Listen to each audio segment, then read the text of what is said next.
Hi friends, welcome to Kannada moral stories. Rakesh ಅವರ ತಾಯಿ ಸತ್ತು ಹೋಗಿದ್ದರು. ಅಂತ್ಯಕ್ರಿಯೆಗಳು ಸಹ ಪೂರ್ತಿಯಾಗಿದ್ದವು. ಆದರೆ ಆಕೆಯ ಮೊಬೈಲ್ ಫೋನಿಗೆ ಮಾತ್ರ ಪ್ರತಿ ರಾತ್ರಿ 9 ಗಂಟೆಗೆ ಒಂದೇ ನಂಬರ್ನಿಂದ ಪದೇ ಪದೇ ಫೋನ್ ಬರುತ್ತಲೇ ಇತ್ತು. ಮೊದಲು ಕುಟುಂಬದವರು ಇದು ಏನೋ ತಪ್ಪಾದ ಕರೆ ಅಂತ ಅಂದುಕೊಂಡಿದ್ದರು. ಆದರೆ ಅದೇ ಸಮಯಕ್ಕೆ ಸರಿಯಾಗಿ ಫೋನ್ ಬರುತ್ತಿದ್ದರೆ ಅವರೆಲ್ಲರ ಹೃದಯದಲ್ಲಿ ಭಯ ತುಂಬಿಕೊಂಡಿತ್ತು.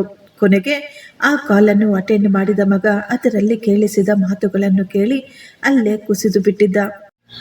ಇಷ್ಟಕ್ಕೂ ಸತ್ತು ಹೋದ ಅಮ್ಮನ ಫೋನಿಗೆ ಯಾರು ಫೋನನ್ನು ಮಾಡುತ್ತಿದ್ದರು, ಯಾಕೆ ಮಾಡುತ್ತಿದ್ದರು? ಕೊನೆಗೆ ಹೊರಬಿದ್ದ ಸತ್ಯ ಎಲ್ಲರ ಕಣ್ಣುಗಳಲ್ಲಿಯೂ ನೀರು ತರಿಸುತ್ತಿತ್ತು. ಸಾವಿತ್ರಮ್ಮ ಅವರಿಗೆ ಸುಮಾರು 55 ವರ್ಷ. ಆಕೆಗೆ ಒಬ್ಬನೇ ಮಗ ರಾಜೇಶ್.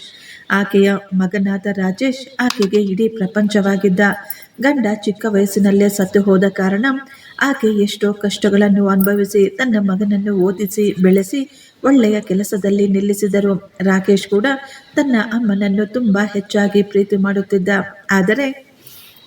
ಆದರೆ ಕೆಲಸದ ಜವಾಬ್ದಾರಿ, ವೈಯಕ್ತಿಕ ಜೀವನದ ಕಾರಣದಿಂದ ಅಮ್ಮನ ಜೊತೆ ಸಮಯ ಕಳೆಯುವುದು ತುಂಬಾ ಕಡಿಮೆಯಾಗಿ ಬಿಟ್ಟಿತ್ತು. ಅಮ್ಮ ಈ ವಾರದ ಕೊನೆಯಲ್ಲಿ ಹೊರಗೆ ಎಲ್ಲಾದರೂ ಸುತ್ತಾಡಿಕೊಂಡು ಬರೋಣ ಅಂತ ಪ್ರತಿ ವಾರ ಹೇಳುತ್ತಿದ್ದ. ಆದರೆ ಆ ವಾರ ಮಾತ್ರ ಯಾವತ್ತೂ ಬರಲೇ ಇಲ್ಲ.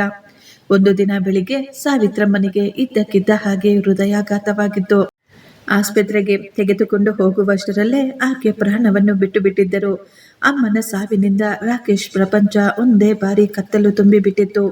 ಈಗ ಅಂತ್ಯಕ್ರಿಯೆಗಳು ಪೂರ್ತಿಯಾಗಿದ್ದವು. ಎಲ್ಲ ಸಂಬಂಧಿಕರು ಹೊರಟು ಹೋಗಿದ್ದರು. ಆ ಮನೆಯಲ್ಲಿ ಕೇವಲ ನಿಶಬ್ದ ಮಾತ್ರ ಆವರಿಸಿತ್ತು. ಅಮ್ಮನ ರೂಮ್ ಹಾಗೆಯೇ ಖಾಲಿಯಾಗಿತ್ತು. ಆಕೆಯ ಕನ್ನಡಕ, ಆಕೆಯ ಸೀರೆಗಳು, ಆಕೆಯ ದೇವರ ನಾಮದ ಪುಸ್ತಕಗಳು, ಆಕೆಯ ಮೊಬೈಲ್ ಫೋನು ಎಲ್ಲವೂ ಅದೇ ರೀತಿ ಸೈಲೆಂಟ್ ಆಗಿ ಬಿದ್ದಿದ್ದವು. ಅಮ್ಮನ ಜ್ಞಾಪಕಾರ್ಥಕ್ಕಾಗಿ ಆ ಫೋನನ್ನು ಸ್ವಿಚ್ ಆಫ್ ಮಾಡದೆ ಅದೇ ರೀತಿ ಡ್ರಾಯರ್ನಲ್ಲಿ ಇಟ್ಟು ಬಿಟ್ಟಿದ್ದ ರಾಕೇಶ್.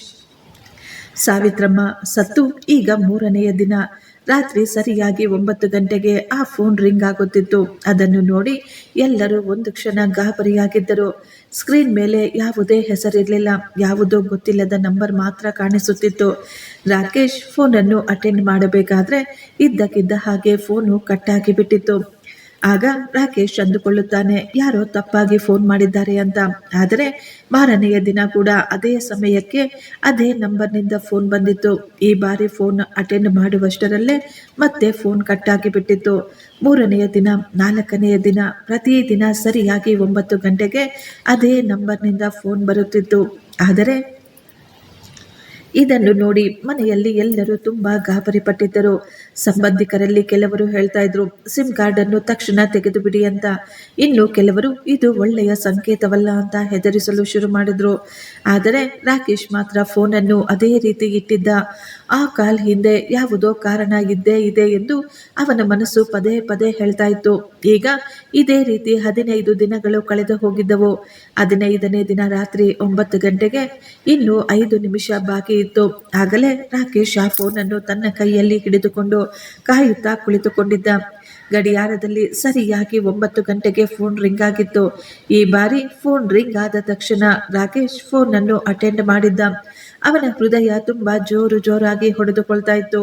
ಆ ಕಡೆಯಿಂದ 2 ಸೆಕೆಂಡು ಯಾರೂ ಮಾತನಾಡಲಿಲ್ಲ. ಸ್ವಲ್ಪ ಸಮಯ ಅಲ್ಲಿ ಮೌನ ಆವರಿಸಿತು. ನಂತರ ಆ ಕಡೆಯಿಂದ ನಿಧಾನವಾಗಿ ಒಬ್ಬ ವಯಸ್ಸಾದ ವೃದ್ಧನ ಧ್ವನಿ ಕೇಳಿಸುತ್ತಿತ್ತು.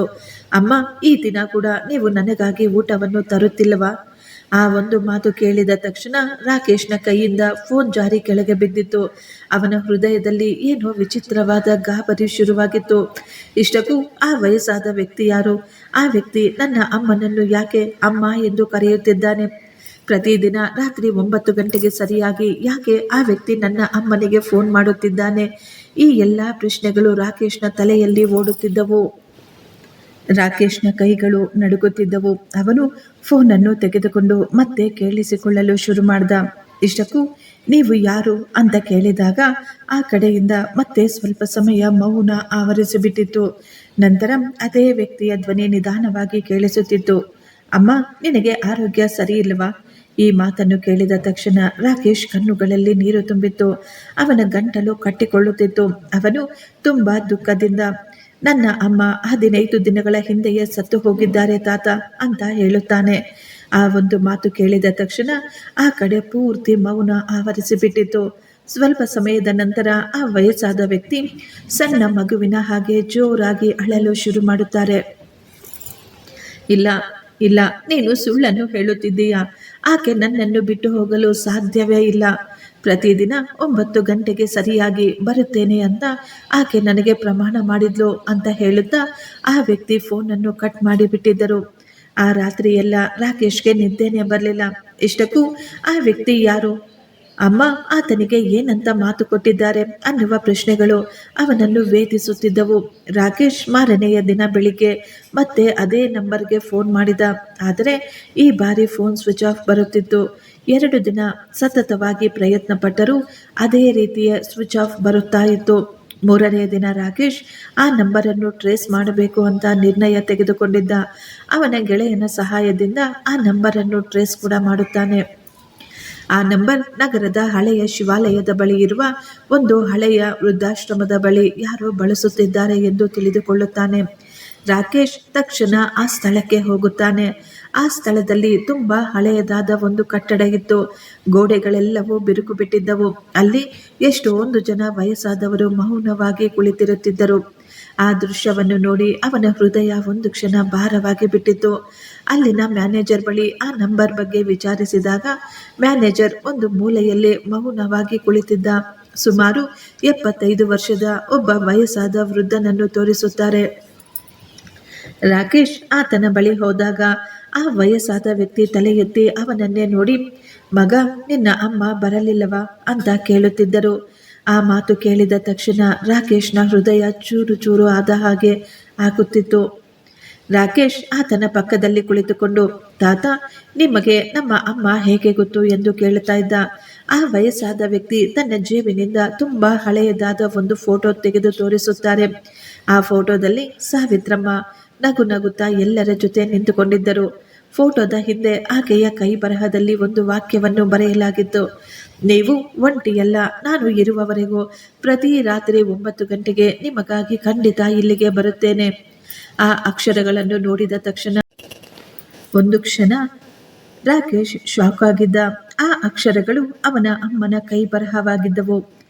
ಆದರೆ ಮನೆಯಲ್ಲಿ ಸಾವಿತ್ರಮ್ಮ ಒಂದೇ ಒಂದು ಬಾರಿ ಕೂಡ ಈ ವಯಸ್ಸಾದ ವ್ಯಕ್ತಿಯ ಬಗ್ಗೆ ಏನನ್ನೂ ಹೇಳಿರಲಿಲ್ಲ.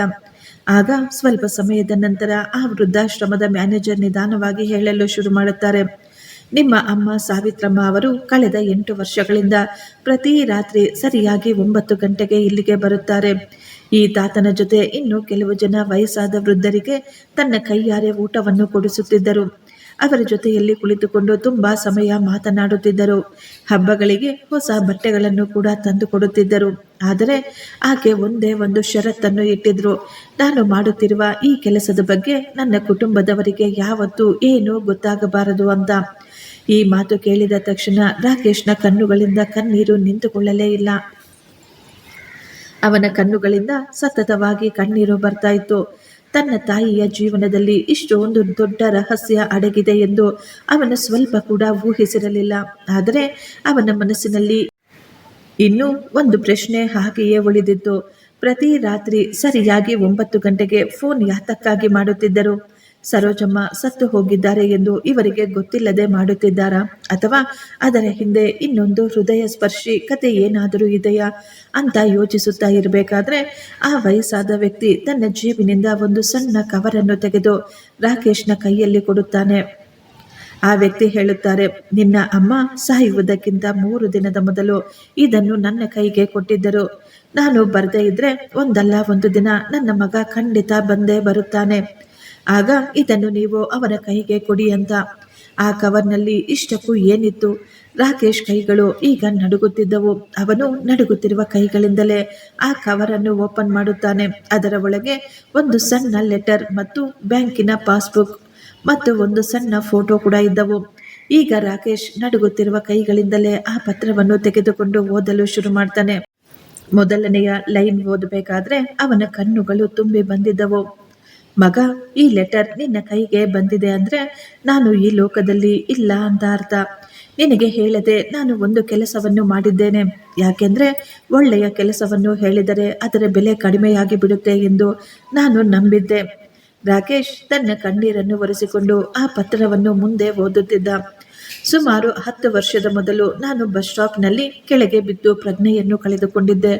ಅಲ್ಲಿ ಎಷ್ಟೊಂದು ಜನ ಇದ್ರು, ಆದರೆ ಎಲ್ಲರೂ ನನ್ನನ್ನು ನೋಡಿ ಹಾಗೆಯೇ ಹೊರಟು ಹೋಗುತ್ತಿದ್ದರು. ಈ ವಯಸ್ಸಾದ ತಾತ ಮಾತ್ರ ನನ್ನನ್ನು ಆಸ್ಪತ್ರೆಗೆ ಕರೆದುಕೊಂಡು ಹೋಗಿ ಆ ದಿನ ನನ್ನ ಜೀವವನ್ನು ಉಳಿಸಿದರು. ನಂತರ ನನಗೆ ಗೊತ್ತಾಯಿತು ಆತನಿಗೆ ಯಾರೂ ಇಲ್ಲ ಅಂತ. ಆ ವ್ಯಕ್ತಿ ವೃದ್ಧಾಶ್ರಮದಲ್ಲಿ ಒಂಟಿಯಾಗಿ ಬದುಕುತ್ತಿದ್ದಾರೆ ಅಂತ. ಆ ದಿನ ನಾನು ಅವರಿಗೆ ಒಂದು ಮಾತನ್ನು ಕೊಟ್ಟೆ. ನೀವು ಜೀವಂತವಾಗಿ ಇರುವಷ್ಟು ಕಾಲ ಪ್ರತಿ ರಾತ್ರಿ 9 ಗಂಟೆಗೆ ನಾನು ಬಂದು ನಿಮ್ಮ ಜೊತೆ ಕುಳಿತುಕೊಂಡು ಊಟ ಮಾಡುತ್ತೇನೆ ಅಂತ. ಈ ಮಾತನ್ನು ನಾನು ಯಾವತ್ತೂ ತಪ್ಪಲಿಲ್ಲ. ಈ ಪದಗಳನ್ನು ಓದಬೇಕಾದ್ರೆ ನನ್ನ ಅಮ್ಮ ಯಾಕೆ ನನಗೆ ಈ ವಿಷಯಗಳನ್ನು ಯಾವತ್ತೂ ಹೇಳಲೇ ಇಲ್ಲ ಎಂದು ಅವನಿಗೆ ತುಂಬ ದುಃಖವಾಗುತ್ತಿತ್ತು. ರಾಕೇಶ್ ಈಗ ಮತ್ತೆ ಆ ಪತ್ರವನ್ನು ಮುಂದೆ ಓದುತ್ತಿದ್ದ. ಮಗ, ಇನ್ನೂ ಒಂದು ಸತ್ಯ ಕೂಡ ಇದೆ. ನಾನು ಪ್ರತಿ ದಿನ ತಿಂದ ನಂತರ ಮನೆಯಲ್ಲಿ ಉಳಿದ ಊಟವನ್ನು ಇಲ್ಲಿಗೆ ತೆಗೆದುಕೊಂಡು ಬರುತ್ತಿರಲಿಲ್ಲ. ನನ್ನ ಫೆನ್ಷನ್ನಿಂದ ನಾನು ಬಟ್ಟೆ ಹೊಲೆಯುವುದರಿಂದ ಸಂಪಾದಿಸಿದ ಸ್ವಲ್ಪ ದುಡ್ಡನ್ನು ಉಳಿಸಿ ನಾನು ಅವರಿಗಾಗಿ ಊಟವನ್ನು ತಯಾರು ಮಾಡುತ್ತಿದ್ದೆ. ನಿನಗೆ ಭಾರ ಅನ್ನಿಸಬಾರದು ಅಂತ ನಾನು ನಿನ್ನ ದುಡ್ಡನ್ನು ಯಾವತ್ತೂ ಉಪಯೋಗಿಸಿಕೊಳ್ಳಲಿಲ್ಲ. ನಿನ್ನ ಸಂಪಾದನೆಯಲ್ಲಿ ನಾನು ಪುಣ್ಯವನ್ನು ಸಂಪಾದಿಸಿಕೊಳ್ಳಬಾರದು ಅಂತ ನಾನು ಯಾವತ್ತೂ ನಿನ್ನ ದುಡ್ಡನ್ನು ಬಳಸಿಕೊಳ್ಳಲಿಲ್ಲ. ನೀನು ತುಂಬ ದೊಡ್ಡ ಉದ್ಯೋಗವನ್ನು ಮಾಡುತ್ತಿದ್ದೀಯಾ, ತುಂಬ ದೊಡ್ಡ ಮನುಷ್ಯ ಆಗ್ಬಿಟ್ಟಿದೀಯಾ ಅಂತ ಎಲ್ಲರೂ ಎಷ್ಟೋ ಹೆಮ್ಮೆಯಿಂದ ಹೇಳಿಕೊಳ್ಳುತ್ತಾರೆ. ಆದರೆ ನನಗೆ ಒಂದೇ ಒಂದು ಚಿಕ್ಕ ಆಸೆ ಇದೆ ಮಗ. ಒಂದಲ್ಲ ಒಂದು ದಿನ ನಿನ್ನ ಮನಸ್ಸು ಕೂಡ ತುಂಬ ದೊಡ್ಡದಾಗಬೇಕು ಅಂತ. ಈ ಮಾತನ್ನು ಓದಬೇಕಾದ್ರೆ ರಾಕೇಶ್ ಕಣ್ಣುಗಳಿಂದ ಸತತವಾಗಿ ನೀರು ಬರುತ್ತಿತ್ತು. ಅವನು ಮುಂದೆ ಓದಲಾರದೆ ಜೋರಾಗಿ ಅಳಲು ಶುರು ಮಾಡುತ್ತಾನೆ. ಸಣ್ಣ ವಯಸ್ಸಿನಲ್ಲಿ ತಾನು ಕೇಳಿದ ಎಲ್ಲ ಆಸೆಗಳನ್ನು ಪೂರೈಸಿದ ತನ್ನ ಅಮ್ಮ ತನ್ನ ಜೀವನದಲ್ಲಿ ಇಷ್ಟೊಂದು ದೊಡ್ಡ ಸೇವೆಯನ್ನು ಮಾಡುತ್ತಿದ್ದರು. ಆದರೆ ಅವನಿಗೆ ಒಂದೇ ಒಂದು ದಿನ ಕೂಡ ಏನನ್ನೂ ಹೇಳದೇ ಇರುವುದು ಅವನ ಮನಸ್ಸನ್ನು ಛಿದ್ರ ಮಾಡುತ್ತಿತ್ತು. ಅಷ್ಟರಲ್ಲೇ ಆ ವಯಸ್ಸಾದ ವ್ಯಕ್ತಿ ನಿಧಾನವಾಗಿ ರಾಕೇಶ್ ಕೈಗಳನ್ನು ಹಿಡಿದುಕೊಂಡು, ಮಗ, ನಿನ್ನ ಅಮ್ಮ ನನಗೆ ಕೇವಲ ಊಟವನ್ನು ಮಾತ್ರ ಕೊಡಲಿಲ್ಲ, ಆಕೆ ನನಗೆ ಬದುಕಬೇಕು ಎನ್ನುವ ಆಸೆಯನ್ನು ಸಹ ಕೊಟ್ಟರು. ನಾನು ಸತ್ತು ಹೋಗಬೇಕು ಅಂತ ನಿರ್ಣಯಿಸಿಕೊಂಡ ದಿನ ಕೂಡ ನಾಳೆ ಮತ್ತೆ ನಾನು ಬರುತ್ತೇನೆ ನಿಮ್ಮನ್ನು ನೋಡಲು ಎಂದು ಹೇಳಿ ಆಕೆ ನನ್ನನ್ನು ತಡೆದು ನಿಲ್ಲಿಸಿದರು. ನನ್ನ ಪಾಲಿಗೆ ಆಕೆಯೇ ನನ್ನ ದೇವರು ಎಂದು ಹೇಳುತ್ತಿದ್ದರು. ರಾಕೇಶ್ ಆ ವಯಸ್ಸಾದ ವ್ಯಕ್ತಿಯನ್ನು ತಬ್ಬಿಕೊಂಡು, ತಾತ, ಇನ್ನು ಮುಂದೆ ನೀವು ಒಂಟಿಯಲ್ಲ, ನಿಮಗೆ ನಾನಿದ್ದೇನೆ ಎಂದು ಅವರಿಗೆ ಭರವಸೆಯನ್ನು ಕೊಟ್ಟಿದ್ದ. ರಾಕೇಶ್ ಮೊಟ್ಟ ಮೊದಲ ಬಾರಿ ವೃದ್ಧಾಶ್ರಮದಲ್ಲಿ ಎಲ್ಲ ವಯಸ್ಸಾದ ಜನರ ಜೊತೆ ಕುಳಿತುಕೊಂಡು ಊಟವನ್ನು ಮಾಡಿದ್ದ. ಅವರ ಕಥೆಗಳನ್ನು ಕೇಳಿಸಿಕೊಂಡಿದ್ದ. ಅವರ ಕಣ್ಣುಗಳಲ್ಲಿ ಕಾಣಿಸಿದ ಒಂಟಿತನವನ್ನು ನೋಡಿ ನನ್ನ ತಾಯಿ ಯಾಕೆ ಈ ಕೆಲಸವನ್ನು ಮಾಡಿದ್ದಾರೆ ಎಂದು ಅವನಿಗೆ ನೀಟಾಗಿ ಅರ್ಥವಾಗಿತ್ತು. ಕೆಲವು ತಿಂಗಳ ನಂತರ ಸಾವಿತ್ರಿ ಅವರ ಪುಣ್ಯತಿಥಿಯಂದು ರಾಕೇಶ್ ತನ್ನ ತಾಯಿಯ ಹೆಸರಿನಲ್ಲಿ ಒಂದು ಸೇವಾ ಟ್ರಸ್ಟ್ ಅನ್ನು ಸಹ ಓಪನ್ ಮಾಡುತ್ತಾನೆ.